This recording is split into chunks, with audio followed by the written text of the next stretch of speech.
Bora lá então. Gente, falar rapidamente aqui do Mapinguari, né? Esse aí é o nosso logo. O Mapinguari ele é um laboratório que está sediado na Universidade Federal de Mato Grosso do Sul. E ele existe desde que eu passei aqui no concurso na UFMS, né? Que foi em 2014. Então, rapidamente, o nome do laboratório é Laboratório de Sistemática e Biogeografia de Anfíbios e Répteis, né? E aí, quando eu comecei na UFMS com esse nome de laboratório, né? Que a gente está localizado aqui em Campo Grande, eu pensei, tá, é mais um laboratório em uma instituição de ensino superior, né? Então é mais um laboratório dentro da academia, é mais um monte de gente fazendo pesquisa. E isso é incrível, e isso é ótimo, e eu sou muito feliz por isso, né? E atualmente o laboratório tem 21 pessoas, né? Além de mim, eu tenho 3 pós-docs no laboratório, 8 doutorandos, 6 mestrandos e 4 graduandos, né? E nos 3 pós-docs aí tem a Sara Manja também, que também orienta na biologia animal aqui da UFMS. Só que eu queria que esse laboratório fosse um pouco mais do que um local que publicasse artigos e ficasse apenas nisso. Eu gostei muito dos discursos da Dani, do Pedro de manhã também aí, falando da necessidade da gente fazer mais do que artigo científico, né? Porque artigo é uma obrigação mesmo do cientista, a gente é pago para isso, mas a extensão, ela também é uma obrigação, porque é um dos pilares da universidade, né?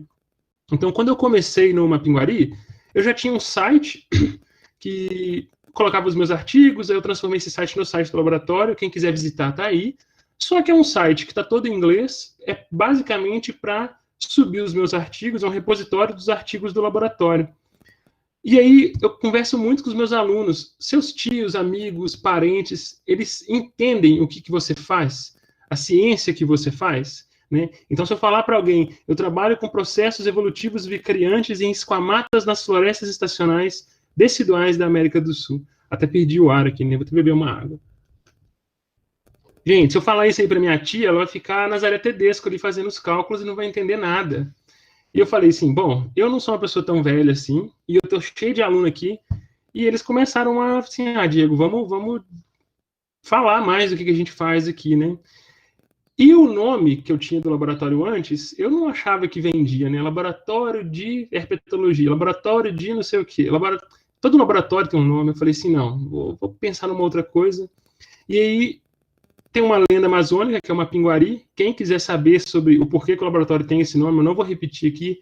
Tem uma conversa que eu tive com o Herpeto Capixaba, tá no YouTube já. Então, assim, chamei o laboratório de uma pinguari e aí eu criei um Instagram, um Facebook. O Twitter não, o Twitter é só a minha conta, tá? Mas eu coloco tudo lá também. E o YouTube, que hoje é apenas um repositório de algumas coisas que a gente faz. Mas uma pinguari a gente atua na internet, principalmente no Facebook e no Instagram. E aí a gente começou o que fazer no Instagram? A gente pegava um artigo que vinha lá o título em inglês, um monte de fórmula e gráfico, e falava assim, não, não pode ser isso aí, né? E a gente traduzia esse artigo de uma forma mais simples para a população entender.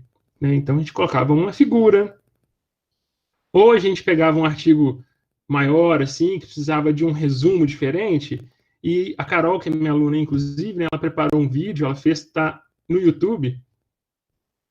Eu não vou colocar Com o vídeo. baixa especialização, uma vez. Não vou colocar o vídeo todo aí, mas tá aí, ó. Tem um vídeo explicando sobre o que são as redes de interação, o que é um artigo, então a gente chama isso de vídeo resumo. Então, uma pinguaria, a gente começou a pegar vários desses artigos que a gente faz e traduzir isso para linguagem da internet. Esse aqui é mais um exemplo, ó, de um canto que a gente descreveu de um sapinho, e aí tem stories no YouTube, por exemplo, né? Aqui, ó. Que é o que todo mundo vê hoje em dia. Então, mas eu falei assim, não, isso aí ah, continua sendo eu publicando um artigo científico, eu falando que eu publiquei um artigo científico, né?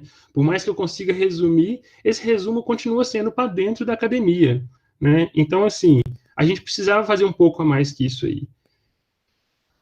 Então, assim, as redes sociais elas são incríveis, né, para popularizar a ciência, mas não é tudo e não é o suficiente. E eu, como professor, eu sentia que eu precisava fazer mais como extensão também, né, além dessa popularização do meu artigo científico. Então, o Mapinguari hoje é um laboratório que a gente vai para a rua, né? Então, toda vez que a gente vai num parque visitar, a gente conversa com o gerente do parque e às vezes o pessoal vai visitar e vai ver o nosso trabalho, né? A gente vai em um monte de escolinha aqui no Mato Grosso do Sul, ou em outros lugares também para dar palestra. Tiveram alunos meus que trabalharam no Tocantins, num parque, perto de um parque, lá no RPPN, e eles fizeram divulgação, essa popularização, educação ambiental, né? Nas escolas lá perto também. Então, assim, gente, isso aqui é o lugar de fala do cientista, é a nossa área de atuação. E eu gosto de falar com os meus alunos, né? Esse tipo de atitude, ela não é um favor, e eu estou vendo muita gente discutindo hoje sobre será que eu devo fazer? Se você é um cientista, isso aí é o mínimo que a gente tem que fazer, porque isso aí é prestação de contas para a sociedade. Então, o seu salário, que é o governo geralmente que paga, se é uma bolsa, se é o meu salário como professor ou como pesquisador em um lugar de pesquisa, né? Esse retorno de educação ambiental, de popularização da ciência, mastigar essa informação do artigo e trazer ela de uma forma mais simples, é a obrigação de um cientista no Brasil hoje. Então, assim, eu estou vendo essas discussões muito boas que tiveram hoje, e a gente tem que trazer isso, porque é o nosso lugar de fala. Então, quando tem um protesto, quando tem que reclamar pelos nossos direitos, é a gente que tem que estar lá. E se a gente chega um momento hoje que ciência é um pouco inimigo, a culpa é nossa, porque a gente ficou muito sossegado, né? Então, assim, se um dia, e eu estou falando para a geração futura, se vocês se tornarem professores, pesquisadores, não deixem que sejam apenas um laboratório. Seja além disso, façam extensão, façam popularização da ciência. E assim, o Mapinguari, ele ainda é um laboratório. Então, para participar aqui do Mapinguari, você tem que vir estudar no FMS, fazer um mestrado ou um doutorado, né? Lá no meu site tem as informações para falar como que faz para fazer um mestrado ou doutorado comigo, ou ser um pós-doc aqui também, né? E, finalizando aqui, esqueci, né? A gente está com um projeto junto com o Pedro aí, que falou de manhã, e com a Gabi, do Boitatá, e o Dots. A gente está nomeando aí os anfíbios do Brasil. Só que como que a gente faz isso, né? É um projeto de ciência cidadã que a gente está fazendo, porque essa parte de divulgação nas escolas, por causa da quarentena, a gente não está podendo fazer, então vamos trazer isso aí para a internet de novo, né? Então eu gostaria que todo mundo seguisse essa hashtag aí e participasse das enquetes, dos formulários, talvez a gente faça mais uma live aí para frente aí, para escolher nome popular para os anfíbios do Brasil, porque se eu falar Dendropisophus tintinabalum, ninguém vai saber o que é isso. Agora, se eu falar a perereca do Acre, opa, fica mais fácil, né? Então, a gente vai, ao longo desse ano, aí, escolhendo nomes populares para os anfíbios do Brasil. E eu vou fazer um jabá rapidinho aqui, porque eu comecei nessa quarentena também um projeto de podcast, que não é só com herpeto, é com ciência em geral, que chama Ciência de A a Z. Hoje, inclusive, saiu um episódio novo de paleontologia, então todo mundo aí assina no seu feed aí no Spotify, no Apple Podcast, tá lá também, tá? E é isso, gente. Popularização é o que vai salvar a ciência no Brasil hoje. Obrigado aí.